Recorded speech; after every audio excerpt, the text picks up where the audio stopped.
Imagine this. The Federal Reserve just flipped the switch on the world's biggest money printer, and it's about to flood 2025 with fresh liquidity.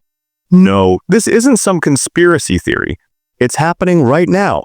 As of October 29, 2025, stocks, crypto, your savings account, everything's about to get a turbo boost or a wake-up call. If you're not positioned right, you could miss out on the biggest wealth transfer since 2021. Stick around.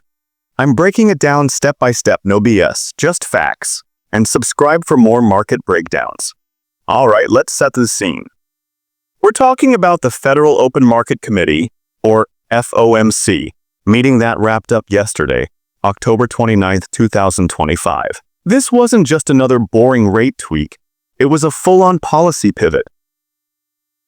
Back in March 2022, the Fed started quantitative tightening, or QT. That's fancy talk for shrinking their massive $9 trillion balance sheet by letting bonds mature without buying new ones, basically sucking money out of the economy to fight inflation. Fast forward to 2025. Inflation's cooled to 3% in September, way below the 3.1% economists expected. Hiring's softened, unemployment's ticking up. And yeah, there's that partial government shutdown messing with data releases. Enter Fed Chair Jerome Powell. In a speech on October 14th, he straight up signaled the end of QT. Yesterday's announcement? Boom. They cut the federal funds rate by 25 basis points, dropping the target range to 3.75% to 4.00%. The interest rate on bank reserves? Now at 3.9%. QT ends soon. No more automatic runoff on treasuries after April 2026, and they've already slowed MBS roll-offs to keep things stable. There were two dissents, one wanting a bigger cut, one a pause. But the vote passed. Okay, let's break this down super simple. No econ PhD required. Think of the Fed like the world's biggest bank. When the economy's overheating, they hike rates and do QT. They let old bonds expire without replacing them, pulling cash out of circulation. It's like draining a pool to cool it off. But now, the pool's getting low, growth's slowing, jobs are shaky, so yesterday, they announced the pivot. Ending QT means they'll start reinvesting maturing bonds, keeping the balance sheet steady or even letting it grow a bit. That's money printing in plain English, creating new dollars to buy assets, injecting liquidity back into the system. Why now? Inflation's at 3% below target but stable. The 10-year Treasury yields down to 4.02% after months of decline, Flynn said. And with the shutdown delaying jobs data, they're playing it safe with this 25 basis point cut, the second this year after September's. More money in the system means cheaper borrowing for everyone, from big corps to your local startup.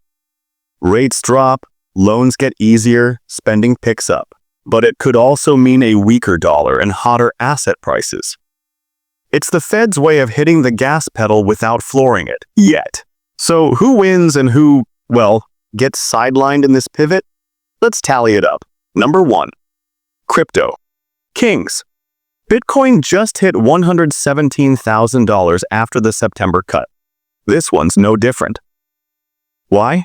Lower rates make non-yielding assets like BTC more attractive.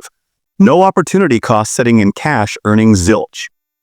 Arthur Hayes from BitMEX predicts a $612 billion liquidity dump in Q1 2026 alone, pushing BTC past $200,000. Altcoins? Up to $1.72 trillion market cap already, thanks to tokenized assets and institutional cash flowing in. Number 2. Stocks and risk-on plays. S&P 500's up 24% in 2023, 43% in 2024, and hitting all-time highs in 2025 despite tariff drama. Tech giants like the Magnificent Seven, they'll borrow cheap and buy back shares like candy. Expect more rallies in growth stocks. Number 3. Real estate and commodities. Cheaper mortgages mean home buyers flood back. Gold's at $3,886 an ounce, up 48% YTD. Central banks are hoarding it as inflation hedge. Oil's holding above $60 despite slowdown fears. Losers? Oof, number 1. Savers and fixed income folks. Your high-yield savings? Yields drop with rates. Kiss those 5% APYs goodbye. Bonds? Prices fall as yields rise on the long end. Number 2. The dollar. Weaker. USD means imports cost more, hitting your grocery bill. Emerging markets might love it, but US exporters? Mixed bag with Trump's tariffs looming. Number 3. Over-leveraged borrowers. If inflation reignites, the Fed could hike again, catching the unwary off guard. This pivot's bullish for risk takers, but a reminder: easy money favors the bold and punishes the complacent. Looking ahead to the rest of 2025 and beyond, this pivot's just the appetizer. JP Morgan sees 2 more 25 basis point cuts this year, maybe one in early 2026. Goldman Sachs agrees, easing to dodge a recession amid tariff wars and sticky unemployment. Global angle, expect copycats. Other central banks might print too, pumping $20 trillion into the world economy by late 2025. $2 trillion could chase Bitcoin alone. Trump's pro-crypto vibes could supercharge it, but delays in regs might cause a Q1 dip before the surge. 2025's the year liquidity roars back. Stocks could grind higher, 10 to 15% crypto. Double digits easy if BTC clears $150,000. But watch inflation. If it spikes above 3.5%, pivots over. Position for growth, but diversify. Don't go all in on one bet. This Fed move's your green light for 2025. The money printer's warming up. Will you be ready? Whew, that's the Fed's money printing pivot unpacked.